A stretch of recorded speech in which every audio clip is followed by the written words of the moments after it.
Hi, and welcome to this short demonstration of the new Protect My Family feature in MoneyBrilliant.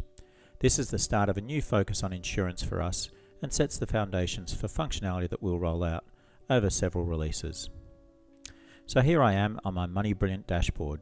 I can see my Overview tab that shows me a summary of my safe spending, my net worth, and also shows me any uncategorized transactions that I have. We're going to scroll over to the new Protect My Family dashboard tab. When we first get to the tab, we'll have no insurance set up. In a future release, we hope to be able to automatically collect and pre-populate a lot of your insurance information, but for now you can set up the details yourself and keep all of the details of your insurance policies together in MoneyBrilliant.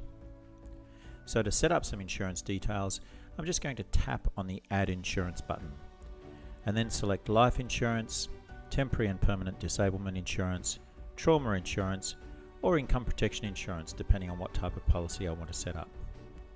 So let's select to set up the details of a life insurance policy. So now we have a pretty simple form to complete to record the details of my life insurance. The first thing to do is to select the name of the person insured. Now by default this will be you, but you might also want to record details of life insurance for somebody else in your family.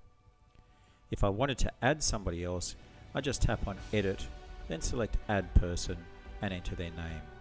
Now we're going to quickly add Bill as a person, and we'll use him later when we add beneficiary details to this policy. So we'll keep Penny as the person insured and go back to our insurance policy details. Now we'll enter our sum insured for this policy. Let's say it's $500,000. And then we're going to enter the policy number, and then we want to select the policy provider. Now we provide a pretty comprehensive list of providers, but if your provider is not listed, you can always select the other option. And really that probably is most of the key information entered. You don't need to enter data into every field on this form. In fact, you'll see little asterisks next to each of the mandatory fields. We also provide some useful help screens that provide additional information on some of the more complex features of insurance policies. So if you want to, you can record details such as who owns the policy. So in this case, we'll keep it simple and select that the policy is owned by the individual rather than their superannuation fund or a company. Next, we can enter the premium amount and the premium frequency. In this case, we'll select monthly and then go back to our insurance details form.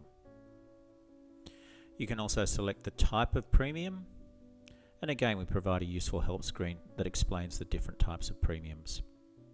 We'll just say that this policy has level premiums. We can also enter a renewal date for the policy if it has one. And finally we can record the beneficiaries of the policy. Now we set Bill up as a person attached to this policy when we first started setting the policy up, so we'll just select Bill as our beneficiary. If we hadn't already set him up, we just tap Edit, then Add Person and add the new beneficiary. Now we can tap Save and we'll go back to the Protect My Family dashboard tab, which is now showing a summary of the insurance that we've set up. So from here we just go through and set up our other policies or the details of policies that belong to family members that we want to track, so that we can keep all the details together in one place.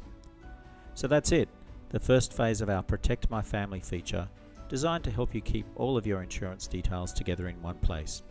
In a future release, we'll try to automatically populate and update these details for you, so keep an eye out for those enhancements as well. Don't just be good with money, be money brilliant.